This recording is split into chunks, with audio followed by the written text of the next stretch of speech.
बिस्मिल्लाहिर्रहमानिर्रहीम। अस्सलामु अलैकुम दोस्तों, उम्मीद आप सब खैरवाफियत से होंगे। निज़ामुल मुल्क उदास और अफसुर्दा था। अपनी हवेली में दाखिल हुआ। जब वो दीवान खाने के दरवाजे पर आया तो उसने देखा कि याहिया और शाहनवाज के अलावा निज़ामुल मुल्क के सारे अहले खाना और फिर फैरोज मिर्जा, मेहरुनिसा, करा खातून, तकदीस खानम, इबादुद्दीन, गोहरारा, शरफुद्दीन, माहुल मुल्क, कावर्द खान, अरुमा, शहाबुद्दीन, पार्बती सब उदास और अफसुर्दा बैठे हुए थे। उस वक्त मेहरुनिसा के करीब याहिया बैठा हुआ था। वो अपनी नशिस्त से उठकर दूसरी जगह पर बैठ गया।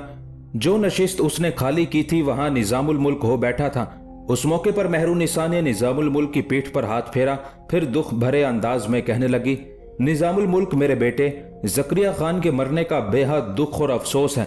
तुम्हारी आमद से पहले याहिया और शाहनवाज से इसी मौजू पर गुफ्तगू हो रही थी कि ज़करिया के मरने के बाद सारी जायदाद सल्तनत के हक में जब्त हो जाएगी, जबकि मोहम्मद शाह ने पूरे पंजाब का हाकिम आला तुम्हें मुकर्रर किया है और तुम्हारी तरफ से लाहौर का हाकिम याहिया को और शाहनवाज को मुल्तान का हाकिम मुकर्रर कर दिया है। बच्चे, क्या ऐसा मुमकिन नहीं है कि ज़करिया खान की सारी जायदाद उसके तीनों बेटों को विरसे में मिले? मेहरुनिसा के खामोश हो जाने पर लम्हा भर के लिए तकलीफ दे अंदाज में निज़ामुल मुल्क ने उसकी तरफ देखा और फिर कहने लगा, चची, ऐसा मुमकिन नहीं है। मुगलिया सल्तनत में शुरू से ही यह दस्तूर चला आ रहा है कि जिस इलाके और सूबे का हाकिम भी वफात पाता रहा है उसकी जाती जायदाद और उसका सारा असासा हुकूमत की मिल्कियत करार दे दिया जाता है। इस बिना पर ज़करिया खान के मुतालिक भी वही मुगलिया सल्तनत का पुराना और कदीम असूल अपनाया गया है और इस सिलसिले में कोई मुदाखलत नहीं कर सकता।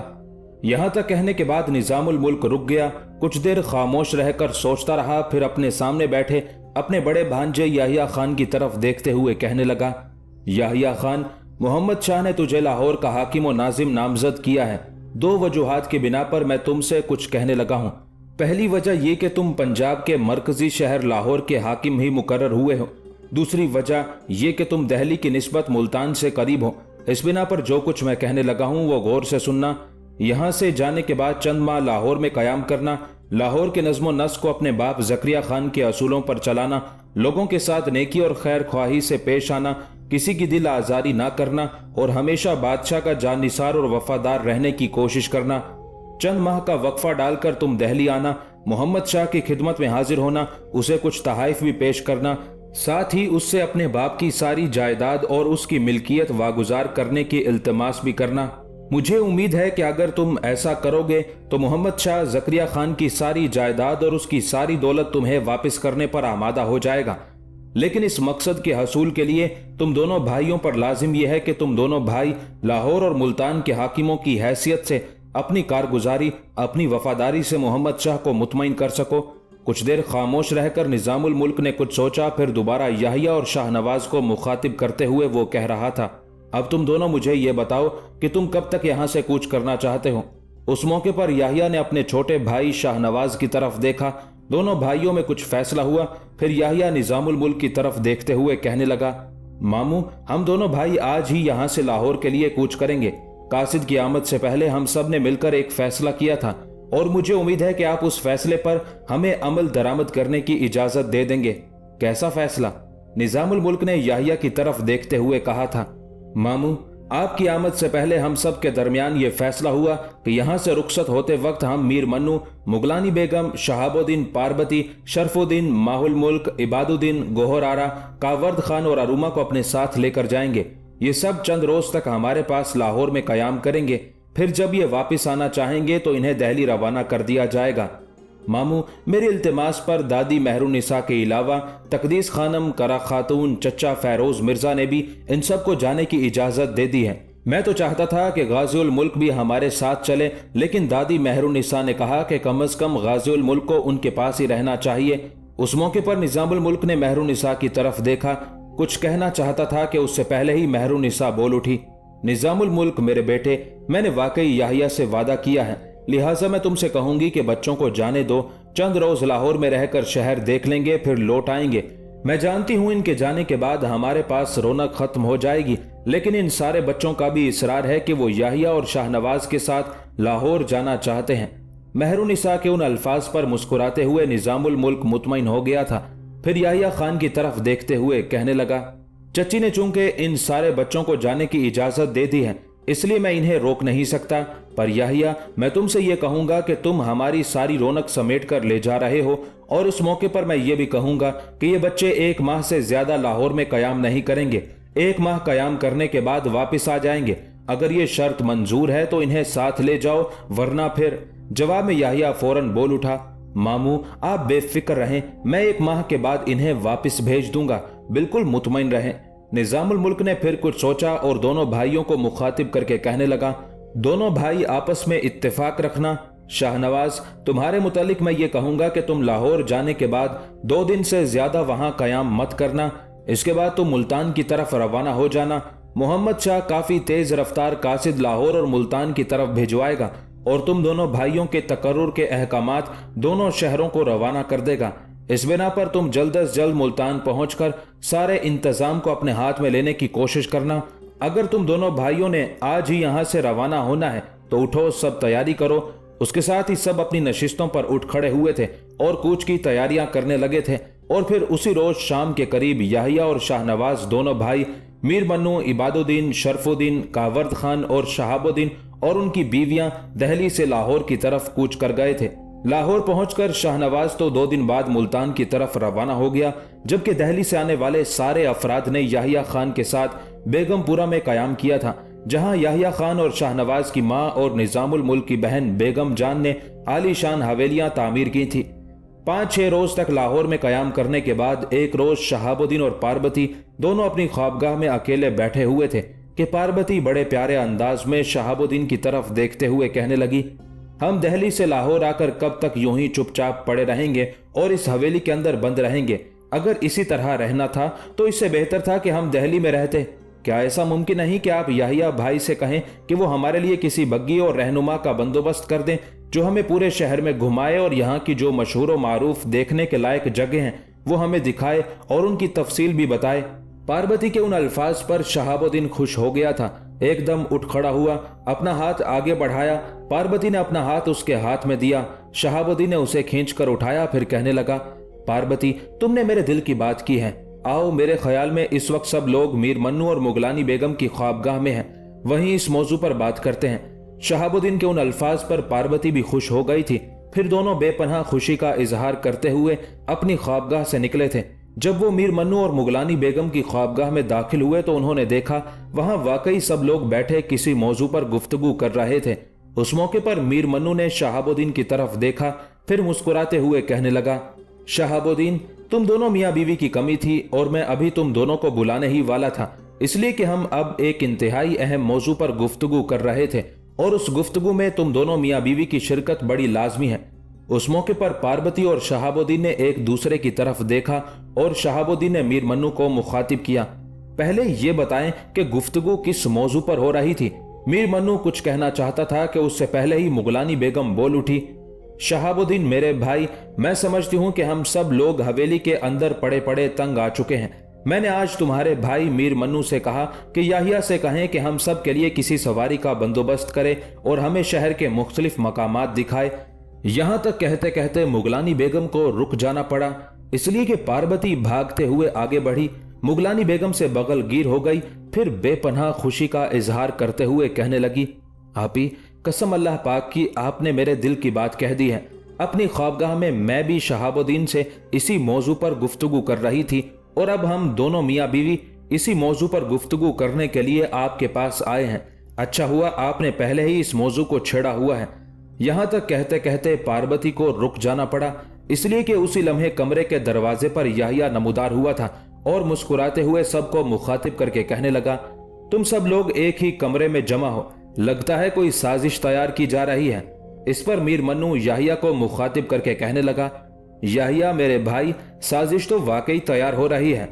सब लोग हवेली के अंदर पड़े पड़े तंग आ चुके हैं और सबकी ख्वाहिश ये है कि आप सवारियों का बंदोबस्त करें और कुछ राहबर भी हमारे साथ कर दें जो हमें लाहौर के मुख्तलिफ मकामात दिखाएं और उनसे मुतालिक थोड़ी बहुत तफसील भी हमें बताएं। याहिया खान मुस्कुराया, फिर मीर मन्नू की तरफ देखते हुए कहने लगा, मन्नू मेरे भाई, ये तो कोई बात ही नहीं है। आज तो शाम होने वाली है, सब्र करें। कल सुबह ही सुबह आप लोगों के लिए उम्दा किस्म की बग्गियों के अलावा राहबर भी मुहैया कर दिए जाएंगे, जो आपको शहर के मुख्तलिफ हिस्से दिखाएंगे और उनकी तफसील भी बताएंगे। अब तुम सब लोग उठो, इसलिए कि थोड़ी देर तक नमाज का वक्त हो रहा है। सब मिलकर नमाज पढ़ेंगे, उसके बाद खाना खाएंगे। सब ने याहिया की उस तजवीज से इत्तेफाक किया था। फिर उस कमरे से निकलकर सब याहिया के साथ हो लिए थे। अगले रोज याहिया ने 2 नई और बेहतरीन बग्गियों का इंतजाम किया। कुछ राहबर भी उनके साथ कर दिए थे, जिनके जिम्मे उसने सबको लाहौर के अहम मकामात दिखाने के अहकामात जारी कर दिए थे। इस तरह सब बगियों में बैठकर अपनी रिहाइश गाह से निकले। एक राहबर ने उस मौके पर मीर मन्नू को मुखातिब किया और कहने लगा, आप इस शहर के अजायबात देखने के लिए कहां से सफर शुरू करना पसंद करेंगे? मीर मन्नू ने कुछ सोचा, फिर कहने लगा, पहले यह कहो कि सबसे अहम मकामात क्या हैं और मैं वहीं से शुरू करना पसंद करूंगा। राहबर मुस्कुराया और कहने लगा, सबसे अहम मकामात यहाँ का किला और शाही मस्जिद हैं। मीर मन्नू मुस्कुराया और कहने लगा, तो फिर देर काहे की, चलो पहले इन दोनों मकामात की तरफ चलो, इसके बाद तुम अपनी सवाबदीद पर जिन अहम मकामात की तरफ हमें लेकर जाओगे हम देखते चले जाएंगे। लेकिन शर्त यह है कि इन सब की तफसील भी हमें इजमाली अंदाज में बताते रहोगे। रहबर उस पर मुत्तफिक हो गया। फिर उसने बग्गी के साइसों को कुछ समझाया। इस पर उन्होंने दोनों बग्गियों का रुख एक समत कर दिया था। पहले वो किले की तरफ गए। लाहौर शहर चूंकि रामचंद्र के बेटे लू या लावा ने आबाद किया था, लिहाजा मोर्रखीन और मुहक्किकीन का ख्याल है कि किला भी उसी ने तामीर कराया होगा, इसलिए कि शाही किले के तहखाने में एक छोटा सा मंदिर है। मुहक्किकीन का ख्याल है कि यह मंदिर रामचंद्र के बेटे लू ही ने बनवाया है। उसके बाद जब अयाज लाहौर का हाकिम मुकर्रर हुआ तो उसने किले को असर नो तामीर कराया, लेकिन बदकिस्मती से मंगोल जब लाहौर पर हमलावर हुए तो उनकी शिकस्त और रेख से यह किला बुरी तरह मुतासिर हुआ। यहाँ तक कि सुल्तान गयासुद्दीन बलबन ने इसे असर नो तामीर कराया, लेकिन हालात की सितम जरीफी मंगोलों की तरह एक बार फिर यह किला तैमूर लंग के हाथों तबाह बर्बाद हो गया। आखिर मुबारक शाह ने किले की फिर दुरुस्तगी की, लेकिन हालात की सितम जरीफी के शेखा गखड़ की अलगार की वजह से यह किला फिर मुनहदिम हो गया। आखिर हुमायूं के बेटे शहनशाह अकबर के दौर में किले को असर नो तामीर कराया गया और किले के अंदर शाही महल और दीगर बहुत सी इमारतें तामीर कराई गईं।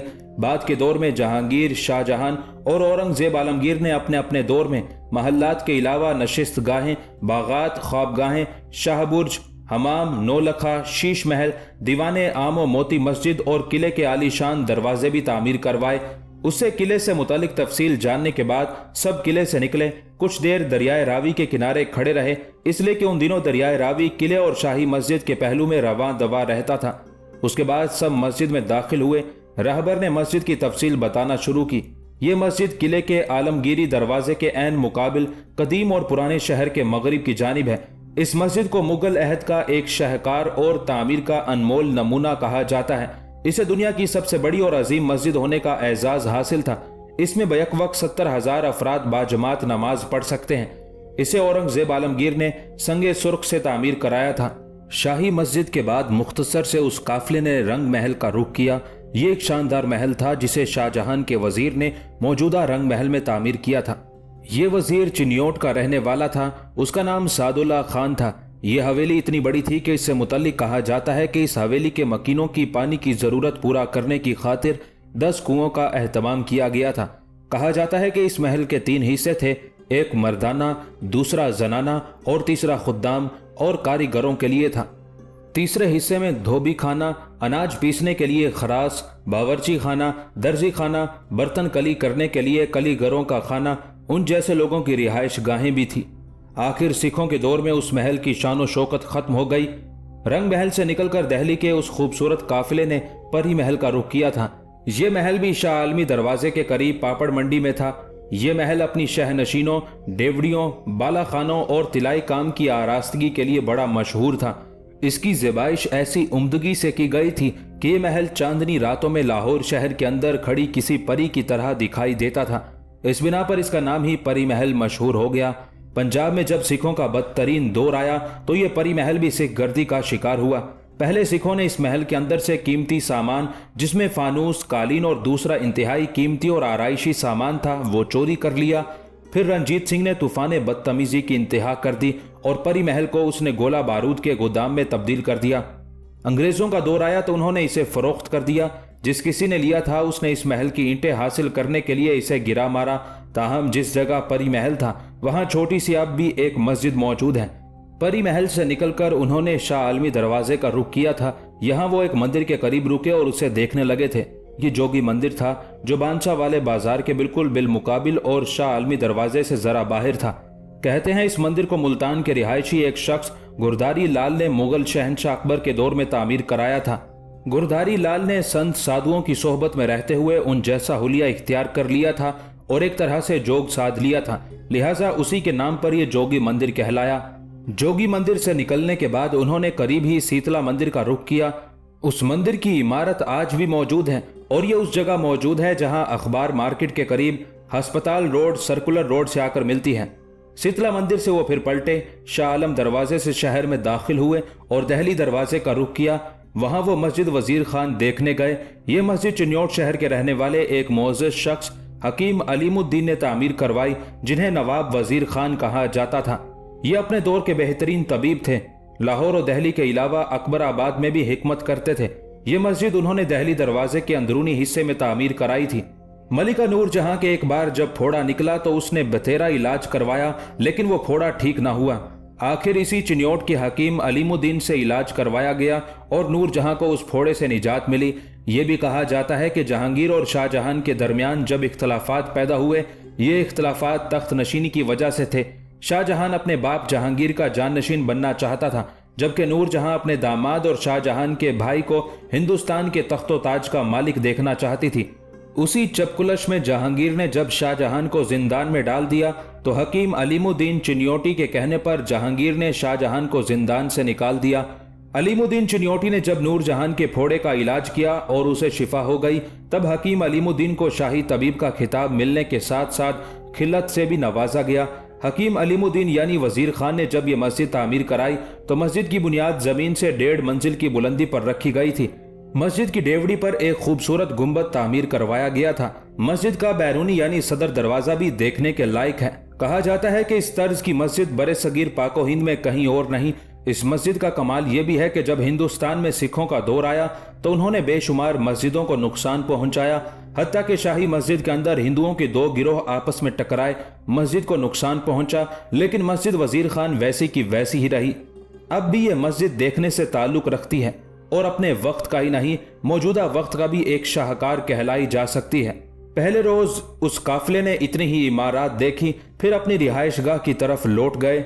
इस खूबसूरत काफिले ने पूरा 1 माह लाहौर शहर में कयाम किए रखा और मुख्तलिफ मशहूर मारूफ और तारीखी मकामात की सैर करते रहे और लुत्फानंदोज होते रहे। आखिर 1 माह गुजरने के बाद सब लाहौर से दहली चले गए थे। मोहम्मद शाह की इससे पहले नादिर शाह से बड़ी मुश्किल से जान छूटी थी। अब उसके लिए एक बहुत बड़ा खतरा अपना दरवाजा खोलने वाला था। नादिर शाह ने जब हिंदुस्तान पर हमला किया तो न सिर्फ मरकजी मुगल हुकूमत को कमजोर और खोखला करके रख दिया, बल्कि दहली की मरकजी हुकूमत से सदियों की वफादारी भी मुतजलजल होने लगी। बहुत से सूबों में गवर्नरी का मनसब मखसूस खानदानों में मुस्तकिल और मौरूसी चला आ रहा था। ये लोग मरकजी हुकूमत के बगैर दूसरी कुव्वतों से गठजोड़ करने लगे। दक्कन और बंगाल के नायब सल्तनत फ्रांसीसियों और अंग्रेजों के साथ नामो पयाम का सिलसिला शुरू कर चुके थे। यहाँ तक कि पंजाब में भी राख तले दबी एक चिंगारी ने अपना आप दिखाना शुरू कर दिया था। हुआ यूं कि जब पंजाब का मुखलिस व वफादार वाली जकरिया खान लाहौर में इंतकाल कर गया तो उसके बेटों में से 2 यानी याहिया खान और शाहनवाज ने दहली में कयाम किया हुआ था और फिर याहिया खान को लाहौर और शाहनवाज को मुल्तान का हाकिम मुकर्रर कर दिया गया था। उस वाक़े के कुछ माह बाद जकरिया खान का बड़ा बेटा याहिया खान दहली पहुंचा। उसके उस सफर का मकसद ये था कि मुगल शहंशाह मोहम्मद शाह की खिदमत में अर्ज गुजार हो कि उसके बाप की जायदाद व अमलाक वापस कर दी जाए जो मुगल कावानीन के मुताबिक जब्त हो गई थी। क्योंकि मुगल हुकूमत का दस्तूर ये था कि जब कोई मनसबदार फोत होता था तब उसकी अमलाक व जायदाद बहक के सरकार जब्त कर ली जाती थी। उस सिलसिले में याहिया खान दहली पहुंचा था। याहिया खान को दहली में 6 माह तक कयाम करना पड़ा। मुख्तलिफ मौके पर उसकी मोहम्मद शाह से गुफ्तगू हुई। उस सिलसिले में निजामुल मुल्क ने भी उसकी सिफारिश की, इसलिए कि याहिया खान ना सिर्फ उसका भांजा बल्कि उसका दामाद भी था। आखिर याहिया खान कामयाब रहा। मोहम्मद शाह ने उसके बाप की सारी अमलाक और जायदाद उसे बख्श दी थी। اس طرح اس کامیاب سفر کے بعد یحییٰ خان دہلی سے لاہور پہنچا اور اس کے مرحوم باپ زکریا خان کی جس قدر املاک اور جائیداد ضبط ہوئی تھی وہ ساری اس کے حوالے کر دی گئی تھی۔ اب چاہیے تو یہ تھا کہ یحییٰ خان اس جائیداد میں اپنے دوسرے بھائیوں یعنی شاہ نواز اور میر باقی کو بھی شریک کرتا، لیکن اس نے ایسا نہیں کیا۔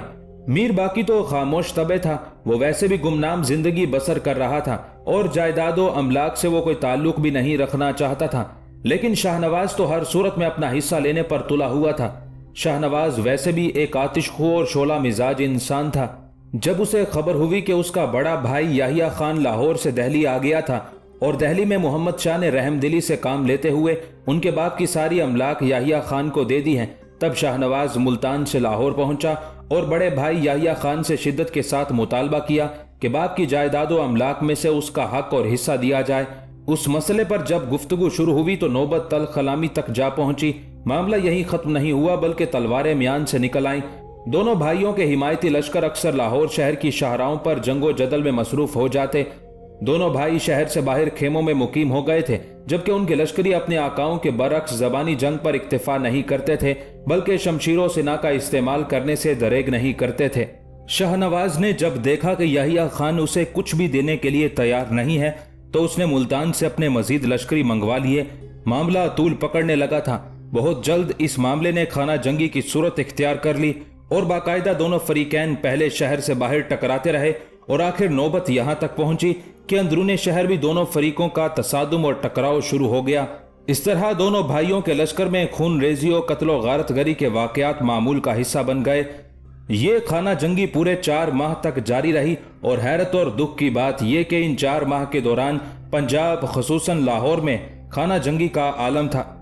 دہلی میں مغل شہنشاہ محمد شاہ رنگیلا نے اس چنگاری کو دفن کرنے کی کوشش نہ کی اور اس غفلت کی وجہ سے لاہور سے اٹھنے والی یہ چنگاری بتدریج شعلے کی صورت اختیار کرنے لگی۔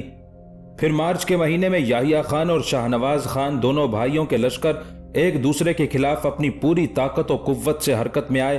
دونوں کا ٹکراؤ ہوا۔ خوفناک اور ہولناک جنگ دونوں بھائیوں کے درمیان ہوئی۔ اس جنگ کے نتیجے میں یحییٰ خان کو شکست ہوئی اور فاتح کی حیثیت سے شاہ نواز خان اپنے شہر میں داخل ہوا۔ شہر میں داخل ہونے کے بعد شاہ نواز نے اپنے بڑے بھائی یحییٰ خان کو گرفتار کر لیا اور اسے لاہور کے زندان میں ڈال دیا۔ اس موقع پر زکریا خان کی بہن اور یحییٰ خان اور شاہ نواز کی پھپھی دردانہ بیگم نے یحییٰ خان کا ساتھ دیا۔ وہ چاہتی تھی کہ چونکہ یحییٰ خان لاہور کا حاکم ہے لہٰذا اس کے باپ کی جائیداد اسے ہی ملنی چاہیے۔ اس کے ان خیالات کی وجہ سے شاہ نواز نے اسے بھی اس کی حویلی میں ایک طرح سے نظر بند کر دیا تھا۔ شاہ نواز نے یحییٰ خان کو گرفتار کر کے زندان میں تو ڈال دیا تھا لیکن اب وہ سہما ہوا اور خوف زدہ بھی تھا، اس لیے کہ یحییٰ خان مغل سلطنت کے وزیر کا داماد تھا۔ اسے گرفتار اور نظر بند رکھنا شاہ نواز کو راس بھی نہیں آ سکتا تھا اور شاہ نواز کو یہ بھی خطرہ تھا کہ یحییٰ خان کو زندان میں ڈالنے کا خطرناک نتیجہ بھی برآمد ہو سکتا تھا۔ انہی اندیشوں کے تحت شاہ نواز کو اپنا مستقبل تاریک نظر آنے لگا۔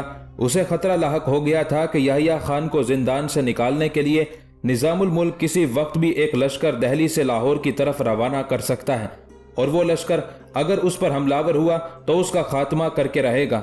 لہٰذا شاہ نواز نے غداری پر اترتے ہوئے ایک طرح سے ہندوستان میں مغل سلطنت سے غداری کرنے کا فیصلہ کر لیا۔ پورے پنجاب کا حقیقی معنوں میں حاکم محمد شاہ نے اپنے وزیر نظام الملک کو ہی مقرر کیا تھا۔ آگے نظام الملک نے پنجاب کو 2 حصوں میں تقسیم کر کے یحییٰ خان اور شاہ نواز خان کے سپرد کر دیا تھا۔ شاہ نواز کو یہ بھی خطرہ تھا کہ پنجاب کا حاکم حقیقی طور پر تو نظام الملک ہی ہے، لہٰذا وہ اسے کسی بھی وقت اس کے عہدے سے معزول بھی کر سکتا ہے۔ انہی سوچوں میں لگ بھگ 5 ماہ کا عرصہ گزر گیا اور دہلی کی طرف سے شاہ نواز کے خلاف کوئی قدم نہ اٹھایا گیا، لیکن خطرہ بہرحال باقی تھا۔ آخر کافی غور و فکر کے بعد اس خطرے کو ٹالنے اور اس مسئلے کو سدھارنے کے لیے شاہ نواز خان نے اپنا ایک ایلچی محمد شاہ کے پاس دہلی کی طرف روانہ کیا۔ اس ایلچی کا نام نعیم خان تھا۔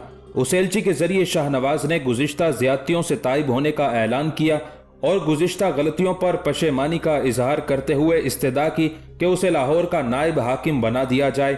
شاہ نواز کا یہ سفیر دہلی پہنچا۔ اس ایلچی کا قیام دہلی میں طویل ہو گیا۔ اسی دوران نظام الملک کی طرف سے ایک خط شاہ نواز کو ملا جس میں نظام الملک نے شاہ نواز سے مطالبہ کیا تھا کہ وہ فی الفور یحییٰ خان کو رہا کر دے۔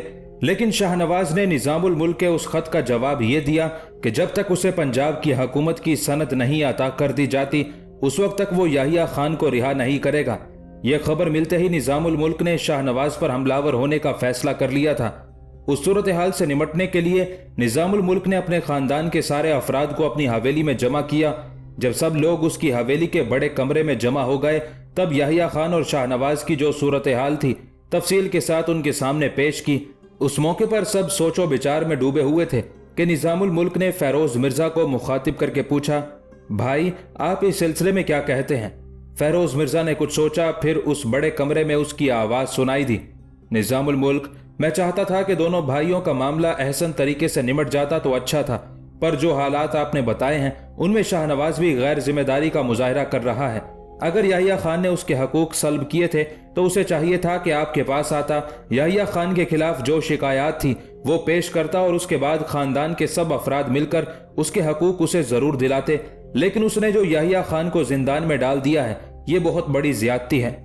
फेरोज मिर्जा जब खामोश हुआ तब मेहरुनिसा निजामुल मुल्क की तरफ देखते हुए कहने लगी, निजामुल मुल्क, पहले ये कहो कि तुम्हारा क्या इरादा है, तुम क्या चाहते हो?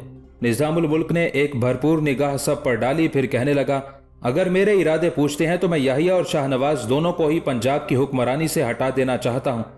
मोहम्मद शाह ने वैसे ही पूरे पंजाब का हाकिम मुझे मुकर्रर किया था और मैंने अपनी तरफ से दोनों भांजों को लाहौर और मुल्तान का हाकिम बना दिया। अब वो दोनों अगर आपस में इत्तेफाक नहीं रखते तो मैं समझता हूँ दोनों इस काबिल नहीं हैं। मैं चाहता हूँ कि लश्कर को तैयार करूँ और लाहौर का रुख करूँ। याहिया खान को रिहा कराने के बाद याहिया खान और शाहनवाज दोनों को उनके मनसब से हटा दूं और लाहौर में अपने बेटे मीर मन्नू को रखूं जो पूरे पंजाब के हाकिम की हैसियत से वहां कयाम करे। इस सिलसिले में मोहम्मद शाह से तफसील के साथ मेरी गुफ्तगू हो चुकी है और उसने सारा मामला मुझ पर छोड़ दिया है कि मैं जैसे चाहे करूं। निजामुल मुल्क जब खामोश हुआ तब खुशी का इजहार करते हुए शहाबुद्दीन बोल उठा, चचा, अगर ये बात है तो मैं चाहूंगा कि मीर मन्नू के साथ मैं भी मुस्तकिल तौर पर लाहौर में कयाम करूं। शहाबुद्दीन की उस ख्वाहिश पर मीर मन्नू और निजामुल मुल्क मुस्कुरा दिए थे। फिर निजामुल मुल्क ने उसी मुस्कुराहट में शहाबुद्दीन को मुखातिब किया, बेटे, पहले अपनी माँ और बीवी से इस सिलसिले में मशवरा किया है। जहां तक मेरी बीवी का ताल्लुक है वो इससे मुत्तफिक है, इसलिए कि इससे पहले जब हम लाहौर गए थे तो उसने वहीं रहने का इरादा जाहिर किया था। जहां तक मेरी माँ का ताल्लुक है कि जब याहिया खान और शाहनवाज की ये सूरत हाल दुरुस्त हो जाएगी तो अम्मा को भी मैं वहां बुला लूंगा। यहां तक कहते कहते शहाबुद्दीन को रुक जाना पड़ा, इसलिए कि मीर मन्नू पार्वती की तरफ देखते हुए कहने लगा, पार्वती मेरी बहन, जो कुछ शहाबुद्दीन ने कहा है क्या तुम इससे इत्तेफाक करती हो? अपने खूबसूरत लबों पर गहरी मुस्कुराहट बखेरते हुए पार्वती मुंह से तो कुछ न बोली, ताहम इस बात में उसने अपनी गर्दन हिला दी थी। माहुल मुल्क उस सारी सूरत हाल का बगौर जायजा ले रही थी। फौरन बोल उठी, अगर ये बात है तो फिर हम भी इनके साथ वहां कयाम करेंगे। इससे पहले सिर्फ शहाबुद्दीन और कावर दोनों जंगों में हिस्सा लेते रहे हैं, अब सब लश्कर में शामिल होंगे ताकि सबको लाहौर में कयाम करने का मौका मिले। फेरोज मिर्जा, तकदीस खानम और करा खातून के अलावा उनकी दादी मेहरुनिसा ने भी उस तजवीज से इत्तेफाक किया था। फिर फैसला कुन अंदाज में वो कह रहा था, शहाबुद्दीन, कावर्द खान, शरफुद्दीन और इबादुद्दीन मेरे बच्चों, मीर मन्नू के साथ मिलकर आज ही तुम अपनी तैयारियों को आखिरी शक्ल देना शुरू कर दो। मैं शाहनवाज पर हमलावर होने के लिए ज्यादा दिन इंतजार नहीं करूंगा। मैं वक्त जाया किए बगैर यहां से कूच करना चाहता हूं। सब ने निजामुल मुल्क की उस तजवीज से इत्तेफाक किया था। फिर सब के लिए निजामुल मुल्क के यहाँ ही खाने का एहतमाम होने लगा था। दूसरी तरफ लाहौर में जब शाहनवाज को खबर हुई कि निजामुल मुल्क ने लाहौर की तरफ पेशकदमी करने की जबरदस्त तैयारियां करना शुरू कर दी हैं ताकि याहिया खान को कैद से रिहाई दिलाए, तो उस वाक़े ने शाहनवाज को हवास बाख्ता कर दिया था। वो सख्त खलफशार में मुब्तला होकर रह गया था। शाहनवाज पर अब ये खौफ तारी हो गया था कि अनकरीब निजामुल मुल्क एक जर्रार लश्कर लेकर दहली से लाहौर का रुख करेगा और उस पर हमलावर होगा। उसे यकीन था कि निजामुल मुल्क के साथ यकीनन मीर मन्नू के अलावा उसके दूसरे अजीजों अकारिब भी होंगे जो जंग का वसी तजर्बा रखते हैं। लिहाजा शाहनवाज को अपनी शिकस्त का यकीन था। अब उसे अपनी जान के लाले पड़ गए थे, लिहाजा उसने अपनी जान बचाने के लिए सोचो विचार शुरू कर दी थी। उन हालात में आखिर शाहनवाज ने सोचा कि अब मदद के लिए किसी गैर मुल्की कुव्वत को दावत देनी चाहिए। चुनाचे उस सिलसिले में उसकी निगाह अहमद शाह अब्दाली पर पड़ गई। अहमद शाह अब्दाली उस वक्त काबुल और पेशावर तक के सारे इलाकों पर काबिज हो चुका था। अपनी सल्तनत को उसने वुसअत दे दी थी और अस्करी कुव्वत को भी बड़ा मुस्तहकम और मजबूत बना लिया था। शाहनवाज को अहमद शाह की जंगी मुहिम्मात का पूरी तरह इल्म हो चुका था, इसी बिना पर उसकी निगाहें अहमद शाह पर जाकर रुक गईं। चुनाचे उसने एक बहुत बड़ा फैसला किया। उन दिनों जालंधर और उसके गिरदो नवाह में उसकी बहुत सी जागीरें थी और उन जागीरों का फौजदार उसका एक बेहतरीन साथी अदीना बेग था। अदीना बेग बड़ा अक्लमंद और बड़ा होशियार शख्स था और वो हमेशा बड़े जोशो खरोश से शाहनवाज की तायद और हिमायत किया करता था।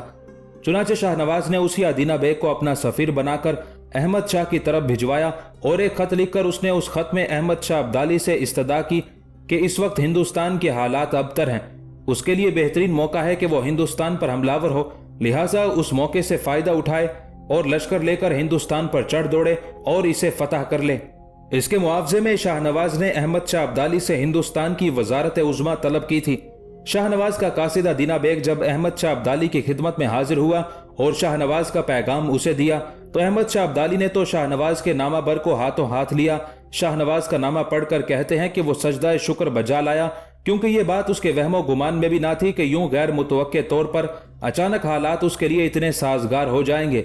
ये सूरत हाल देखते हुए उसने फौरन एक अहदनामा तैयार किया जिसमें यह तहरीर किया गया कि हिंदुस्तान के ताजो तख्त का मालिक तो अहमद शाह होगा, जबकि वजारत उज़्मा का मनसब यकीनन शाहनवाज को मिलेगा। उस अहदनामे पर अपनी मोहर सब्त करने के साथ साथ अहमद शाह अब्दाली ने अपने लश्कर के सालारों से भी तस्दीक और तायद के तौर पर दस्तखत सब्त कराए और ये अहदनामा अहमद शाह अब्दाली ने अपने एक मोतमद खास के हाथ लाहौर भेजा। अहमद शाह अब्दाली के उस मोतमद खास का नाम बगरा खान पोपल जई था।